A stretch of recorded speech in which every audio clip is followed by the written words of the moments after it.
안녕하세요. 저는 현재 쇼핑몰을 운영하고 있는 30대 중반의 유부녀입니다. 저도 제가 이런 고민을 쓰게 될 줄은 정말 꿈에도 몰랐네요. 인간관계 늘 열심히 해왔고 나름 열심히 산다고 살았던 것 같은데 그럼에도 늘 관계는 어렵고 이런 각자의 사연거리들이 생기는 것 같습니다. 제가 오늘 얘기할 내용은 그 중에서도 가족관계에 대한 얘기예요. 바로 제 밑으로 생긴 두 동서들과의 갈등이죠. 차라리 세대 차이 나고 어른이 쓴 시어머니 시집살이 내용이었으면 덜 스트레스였을까요? 저도 저보다 어린 제 밑에 동서들과 트러블이 생길 줄은 정말 몰랐습니다. 이 두 동서들이 저를 얼마나 무시하는지 들으시면 아마 다들 열 좀 받으실 거예요. 직접 겪었던 저는 아직도 그때 생각만 하면 스트레스가 머리끝까지 올라오거든요. 마음 같아서는 욕이라도 실컷 하면서 싸우고 말면 좋았겠지만 그렇다고 남도 아니고 친구도 아니고 가족 사이인데다가 시댁 문제까지 끼어 있으니 저도 정말 어쩔 줄 몰라 했었네요.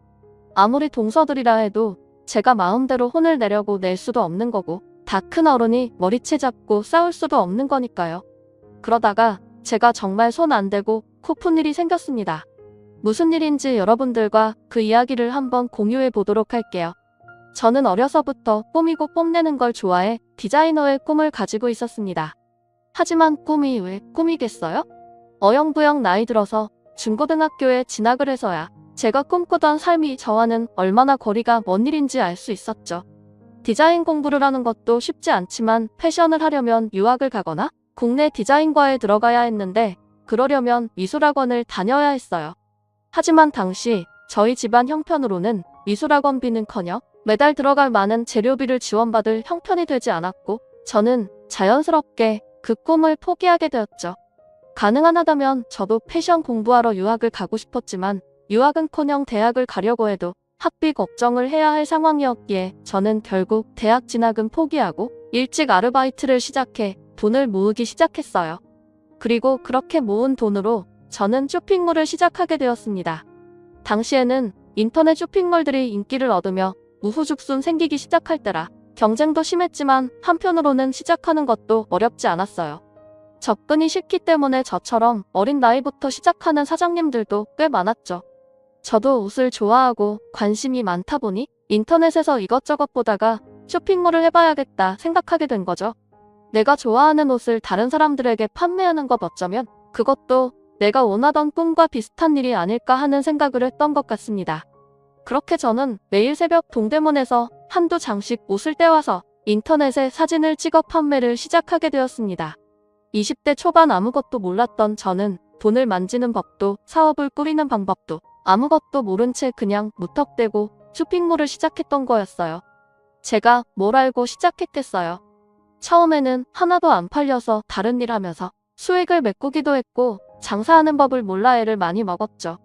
도와주는 사람 하나 없고 어디 배울 곳도 없다 보니 어렸던 저는 장사가 너무 힘들기만 했습니다.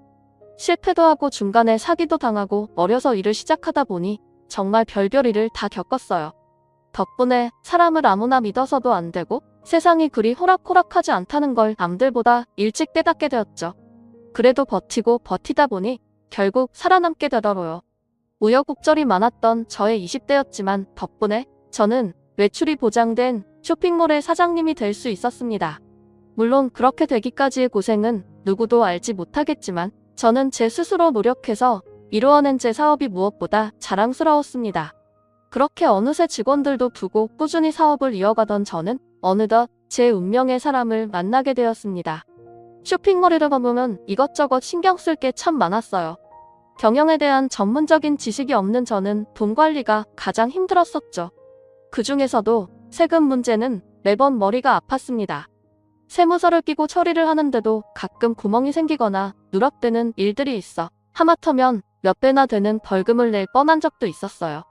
그래서 괜찮다는 세무사를 찾아다니다가 한 세무사를 소개받게 되었죠.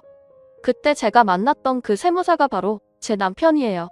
일 때문에 만나게 된 그 사람과 저는 마음이 잘 통했고 자주 만나 안부를 묻던 저희는 어느새 연인이 되어 있었습니다. 그리고 1년간의 짧은 연애 끝에 결혼을 하게 되었죠. 저보다 2살 많던 남편은 지금도 저를 많이 아껴주고 사랑해주는 좋은 남편이에요. 처음 만났을 때부터 지금까지 제게 실망을 안겨준 적 없는 좋은 사람이죠. 물론 이과 출신이라 그런지 가끔 너무 딱딱하게 굴 때는 있지만 그래도 저는 그런 제 남편이 여전히 좋습니다. 무엇보다 남편은 제 직업과 저라는 사람을 참 존중해주는 사람이었어요. 가끔 남편이 고소득 전문직이라고 결혼 후에 여자들을 집에 눌러 앉히거나 일하는 걸 무시하는 남자들이 있던데 저희 남편은 절대 그런 사람이 아니었습니다. 결혼 후에도 제 일을 존중해 주었고 제가 고졸에 쇼핑몰 한다고 무시하는 사람도 아니었어요. 사실 연애 초반에 제가 남편에게 자격지심을 가졌었거든요.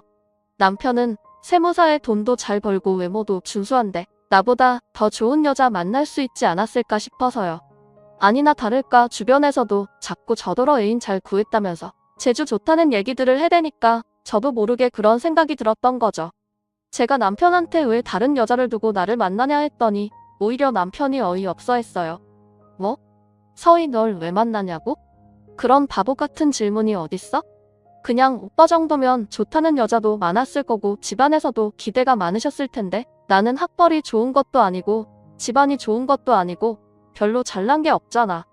서희 내가 그런 얘기하니까 되게 웃기다. 내가 잘난 게 왜 없어? 서희 너야말로 혼자 힘으로 쇼핑몰 운영하고 자수성가한 거 아니야?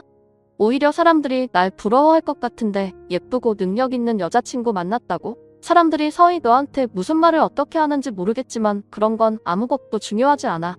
서로 사랑하는 건 우리 두 사람인데 나머지 조건이나 사람들 판단이 뭐가 중요해? 나는 혹시라도 서희 내가 그런 걸로 기죽거나 신경 쓰지 않았으면 좋겠어. 나는 오히려 혼자 이만큼 성공한 서희 내가 더 대단하다고 생각해. 사실 저도 그동안 좋은 대학 나와서 세무사하고 있는 남자친구에 대해 많이 기죽어 있었던 것 같아요. 아무래도 대학을 나오지 못했다는 것이 제게는 무엇보다 큰 콤플렉스였거든요. 그땐 돈이 없어서 포기했던 거지만 그래도 남들 다 나온 대학 나도 가봤어야 하는 건 아닌가 하는 아쉬움이 살면서 늘 있었거든요.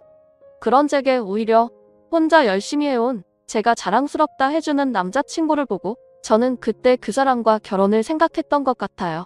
물론 남편은 제 자존감을 높여주고 저를 인정해주는 좋은 사람이었지만 시어머니는 조금 다르셨습니다.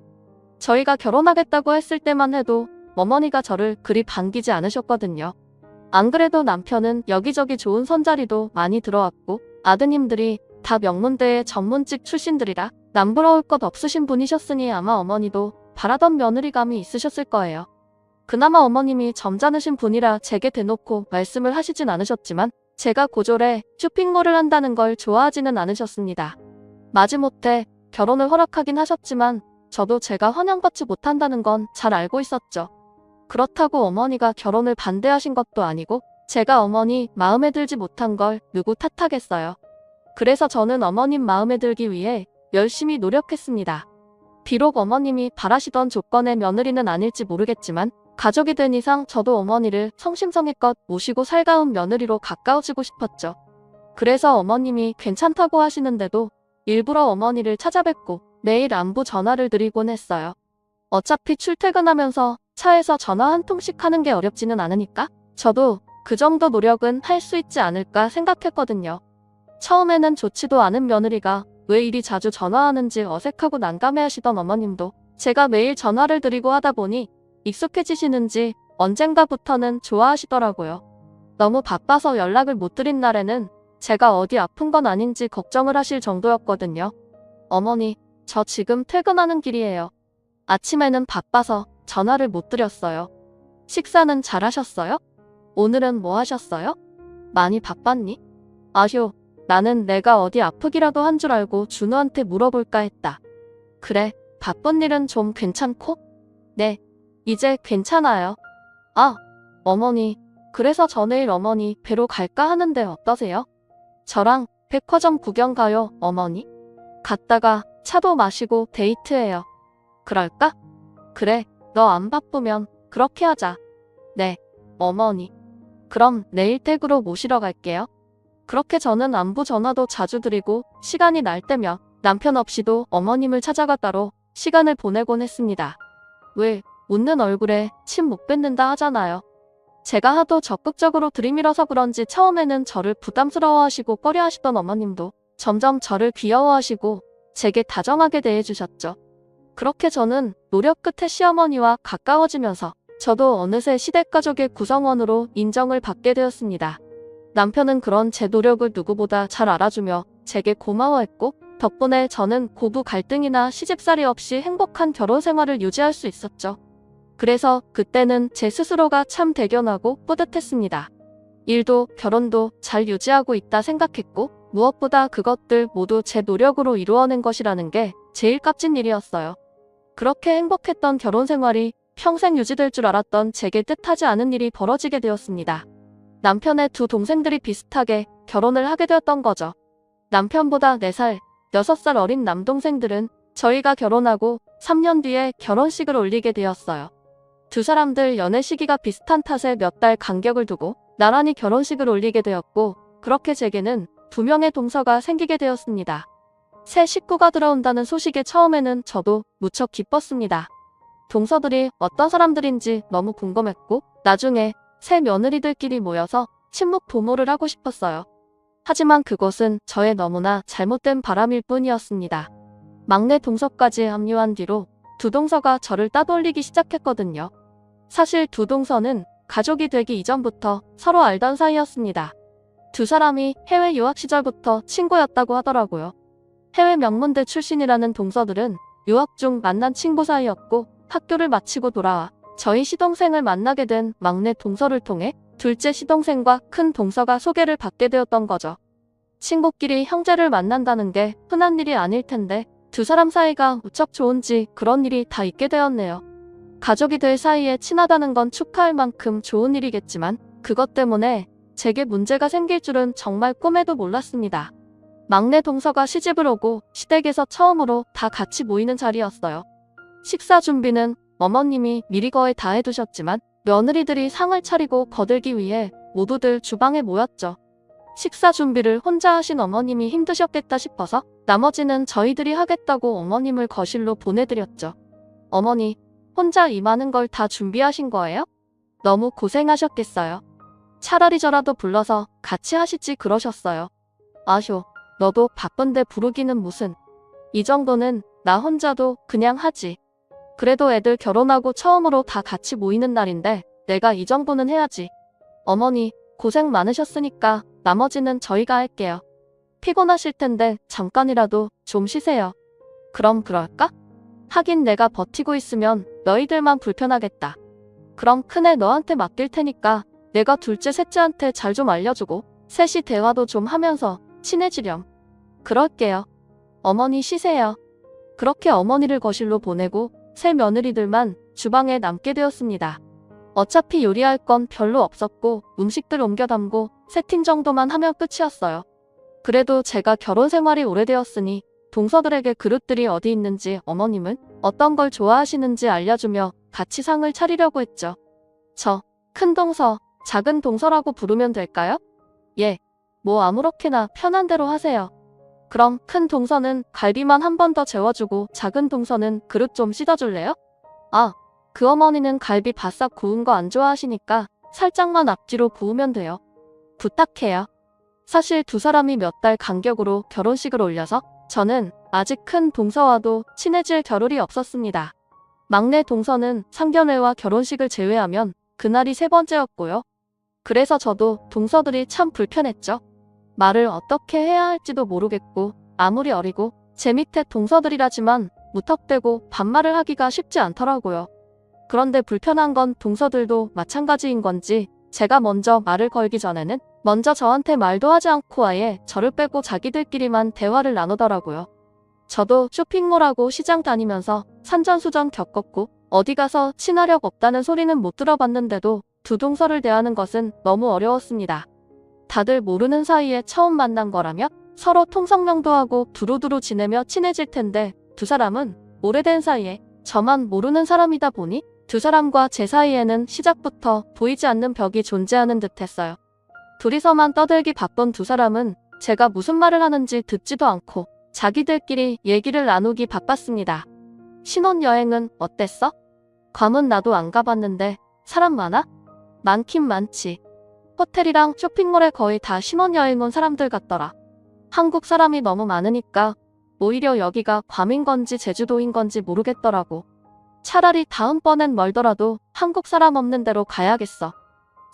동서, 이거 그릇이 제대로 안 닦여서 다시 좀 씻어줄래요? 근데 요즘 한국 사람 없는 데가 어디 있니? 차라리 유럽을 가야 좀 덜하긴 하지. 동서, 누가 이것 좀 씻어줄래요?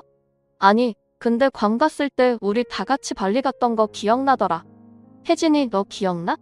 그때 발리에 한국 사람도 별로 없고 진짜 좋았잖아. 그때가 좋았는데 요즘엔 개나 소나 발리 간다 설치돼서 너무 짜증나. 두 사람은 오랜만에 만나 회포를 푸느라 제 얘기가 들리지 않는 건지 아무도 제 말을 들어주지 않았습니다. 그래서 별 수 없이 결국 제가 직접 해야 했죠. 결국 그날 상은 저 혼자 다 차리게 되었네요. 사실 아무리 자기들끼리 친하고 오랜만에 만나서 반갑고 할 얘기가 많을지언정 다른 사람 앞에 두고 그러는 게 예의일까 싶더라고요. 제가 꼰대인지는 모르지만 저는 모르는 사람 두고 그런 식으로는 안 하거든요. 괜히 사람 왕따시키는 것도 아니고 게다가 그냥 놀러온 상황도 아니고 시댁에서 식구들 다 모여 식사하는 자리인데 말이에요. 한시 앞뒤 움직일 생각은 안 하고 웃고 놀고 있는 동서들을 보며 황당했지만 그래도 그때는 저도 동서들을 대하는 게 처음이었고 동서들과 제 사이에도 시간이 필요할 거라 생각해 그냥 넘어갔습니다. 하지만 이후로도 동서들의 무시는 계속되었어요. 두 사람 사이가 얼마나 좋기에 매번 볼 때마다 그 난리들인지 시댁에서 동서들을 함께 만나는 날이면 저는 늘 꽂아놓은 보릿자루가 되어야 했습니다. 동서들 다들 잘 지냈어요? 오랜만에 만나니까 더 반갑네요. 네. 지혜야, 나 너 줄 거 있다? 저번에 내가 얘기했던 화장품 기억나? 내가 백화점 갔다가 내 생각나서 하나 사왔어. 어머, 진짜? 그거 품절이라 그러던데 어떻게 구했어? 나 VIP잖아. 매니저 언니한테 구해달라 했지. 너무 고마워. 근데 하나 더 있네? 이건 뭐야? 이건 어머님 거. 이따 드리려고. 그래? 나 봐봐. 어때? 색 잘 어울려? 둘이서 식사 준비할 생각은 안 하고 식탁에 앉아서 화장품들을 나누고 있더라고요. 저 혼자 요리를 시작하기도 뭐하고 뻘쭘하게 있다가 말을 붙였죠. 어머, 화장품 샀어요? 너무 예쁘다. 막내 동서랑 잘 어울리네요. 네? 네. 둘이 친하다더니 취향 같은 것도 잘 아나 봐요. 두 사람은 유학 시절 만났다고 그랬죠? 미국에서 유학했다고 그랬나요? 그땐 어땠어요? 타지에서 힘들었을 텐데 그래도 마음 맞는 친구가 있어서 좀 나았겠다. 그쵸? 네. 뭐 지혜랑 저랑 유학 가자마자 친해져서 그나마 버텼죠. 사실 거기가 미국에서도 현지인들도 합격하기 어려운 명문대라 다른 유학생이 거의 없었거든요. 어머, 둘 다 정말 공부를 잘했나 보다. 그냥 명문대도 아니고 해외 명문대를 나오고 나는 대학을 안 나와서 그런지 남들 대학 시절 얘기 듣는 게 너무 재미있더라고요. 거기다가 유학까지 다녀왔다고 하니까 더 궁금한 게 많네요. 미국 수업은 어때요? 어머, 형님 대학 안 나오셨어요? 저는 그래도 국내 대학 정도는 나오신 줄 알았는데 몰랐구나. 나 고졸이에요. 하긴 요즘에는 웬만하면 다 대학 나오니까 고졸이 더 특이하겠네요.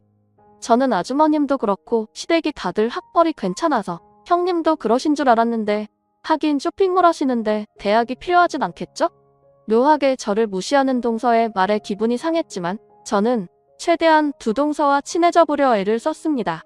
하지만 제가 노력할수록 오히려 동서들과 더 멀어만지는 기분이었어요. 안 그래도 둘이서만 친하게 지내는 동서들은 제가 고졸이라는 것을 들은 이후로는 저를 더 무시하는 듯 했습니다. 사람을 앞에 두고 귀속말하며 수근거리면 누가 기분이 좋겠어요. 대체 무슨 얘기를 하는 건지 모르겠지만 자기들끼리 영어로 얘기하면서 깔깔대는 걸 보니 누가 봐도 제 얘기일 것 같더라고요. 귀속말이라 다 듣지는 못했지만 대충 얘기를 들어보니 정말 저를 무시하는 얘기인 듯 했습니다. 교묘하게 주어를 빼고 말하는 탓에 나에 대한 얘기인지 정확히 짚을 길이 없었죠. 하지만 머리 나빠서 고등학교 나와 장사를 한다는 뉘앙스를 들어보면 제 얘기라는 걸 짐작할 수 있었어요. 확실하지 않은 탓에 따져 부를 수도 없지만 정황상 제 얘기가 분명한 것을 들으면서 기분이 상하지 않을 수도 없었죠. 그래서 처음에는 저도 어쩔 수 없이 참았습니다. 대놓고 사람을 무시하는 걸 보니 너무 당황스럽고 민망해서 얼기도 했고 또 증거도 제대로 없고 2대 1인 상황에 제가 따져 물어봤자 괜히 저만 바보가 될 게 뻔해 보였어요. 근데 한 번은 참아도 두 번은 못 참겠더라고요. 두 사람은 내가 영어를 못 알아듣는다 생각하는지 아니면 자기네들 목소리가 작다고 생각하는지 제 앞에서 다 들리게 영어로 제 욕을 하곤 했습니다. 대학 못 나와서 무식하다, 말도 섞기 싫다, 시장에서 장사나 하면서 명품 두르고 다닌다, 별별 소리를 다 하는 걸 듣고 있으려니 저도 더는 못 참겠더라고요. 그래서 참다 못해 한마디를 했죠. 가만히 듣기가 좀 그렇네? 그래, 설마 동서들이 내 앞에서 내 욕을 하지는 않겠지? 아무리 개념이 없고 생각이 없다고 그렇게 하겠어? 근데 나도 들리길래 들었지만 어디서 남 얘기하는 건 별로 좋지 않아.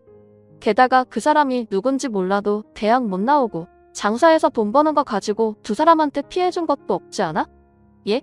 동서들한테 피해준 것도 없는데 왜 별것도 아닌 걸로 사람 욕을 하냐고.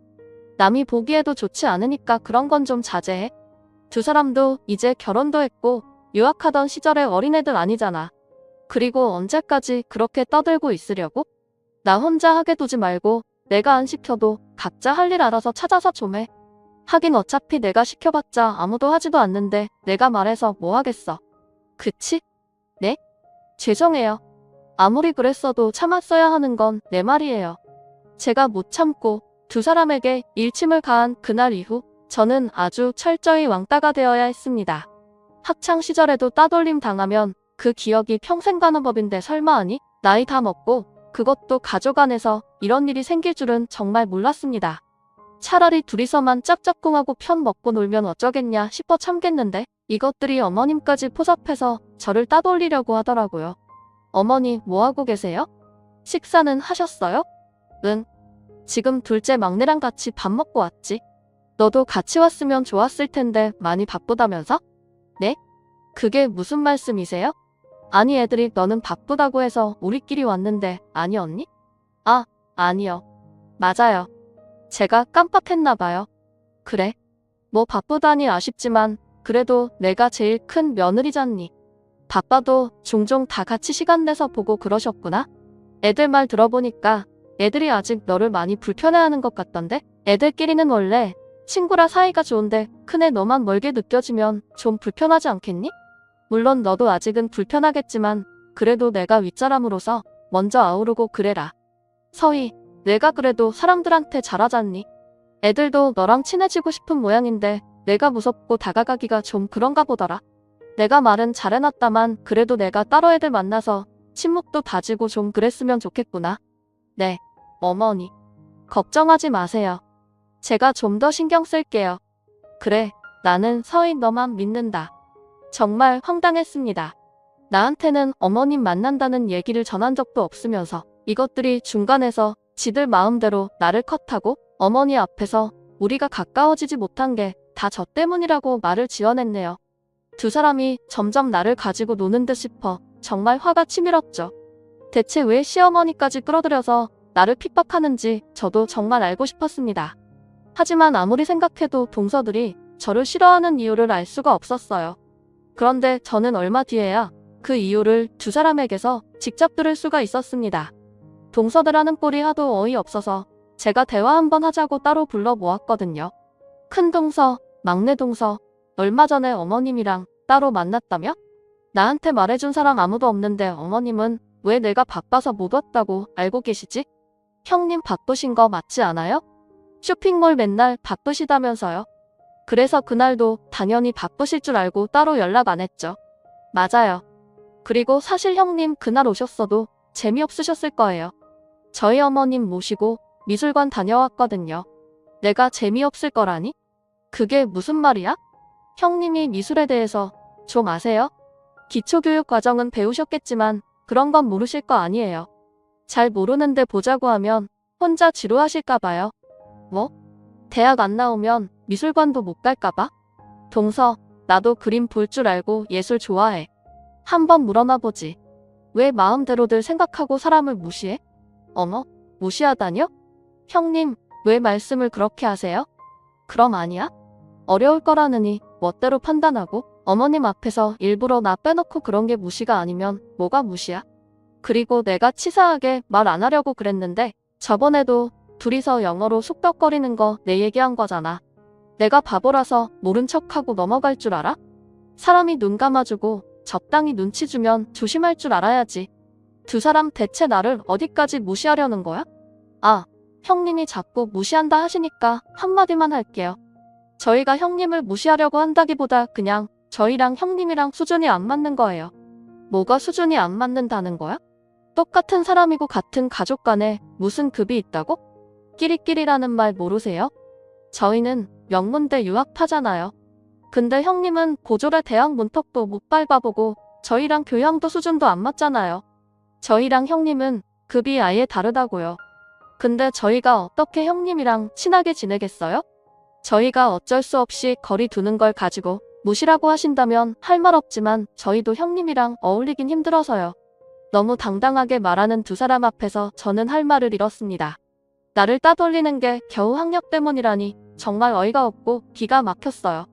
자기들이 명문대 유학파면 어쩌라는 건지 저더러 못 배워서 옷장 사나한다며 무시를 하는 겁니다. 정작 자기네들은 그 좋은 학교 나와서 결혼하고는 전업주부 하겠다고 집에서 살림하고 살면서 저를 무시하네요. 더 웃긴 건 집에서 살림하고 아직 아이도 없어서 한가한 두 사람은 일을 해야 하는 시댁 행사에는 매번 이 핑계 저 핑계 대며 빠지곤 했습니다.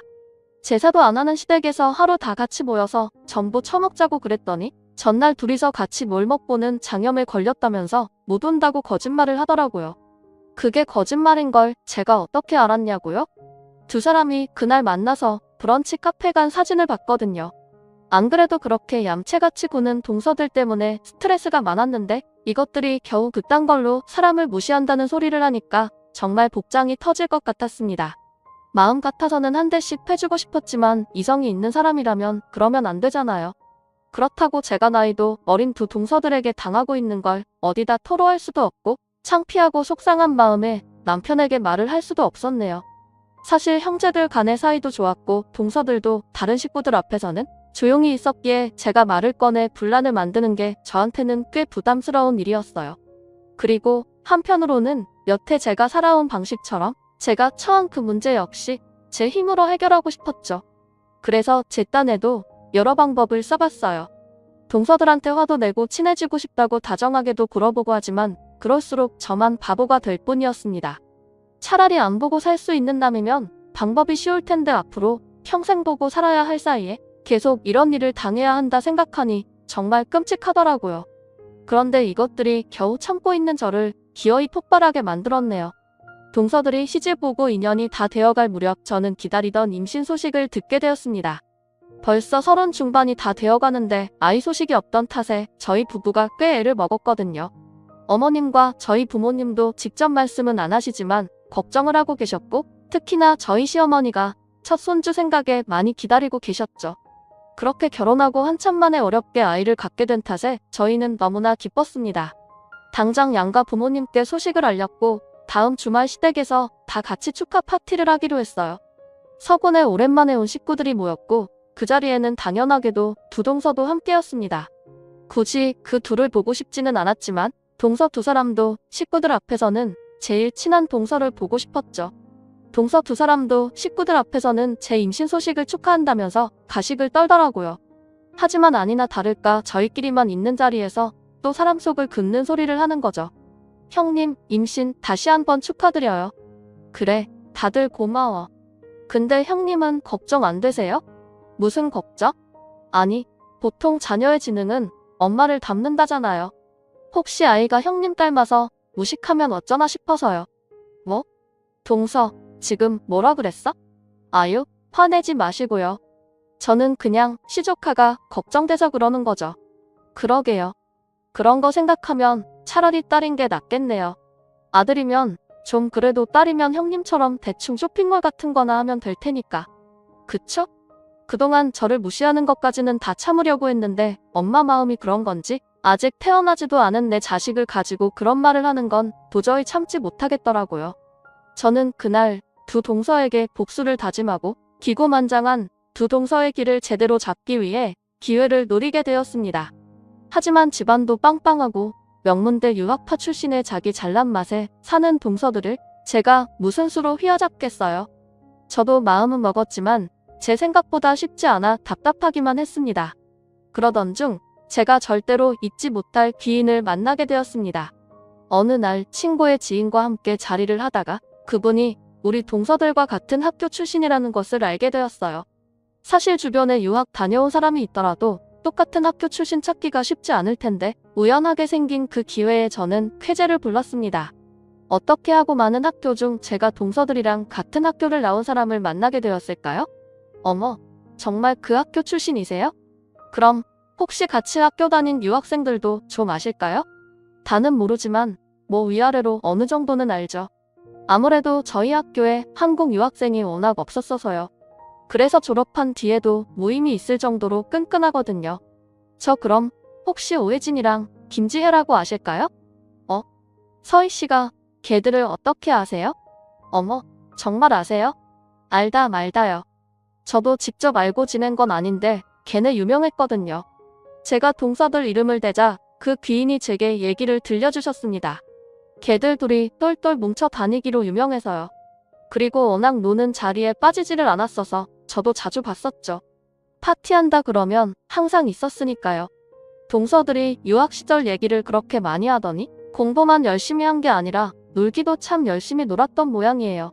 매일 클럽의 파티에 술도 그렇게 잘 마셨다고 하더라고요. 식구들 앞에서는 얌전한 척 와인 한 잔도 잘 못하겠다던 동서들의 새로운 모습에 저도 많이 놀랐네요. 그동안 두 사람 뒤를 캐면서도 아무것도 얻지 못했던 저는 그날 정말 좋은 수확을 얻을 수가 있었습니다. 그분이 가지고 있다는 동서들의 과거 사진까지 얻을 수가 있었거든요. 내가 그걸 보이면 두 사람이 무슨 반응을 할지 정말 궁금해졌습니다. 하지만 또 한편으로는 내심 생각이 많아졌죠.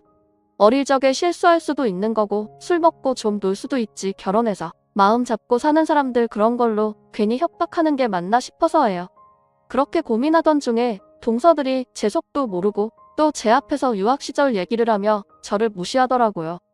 자기들끼리 저는 모르는 대학 얘기하면서 제가 아무것도 모르는 걸 바보 같다고 비웃는 거죠.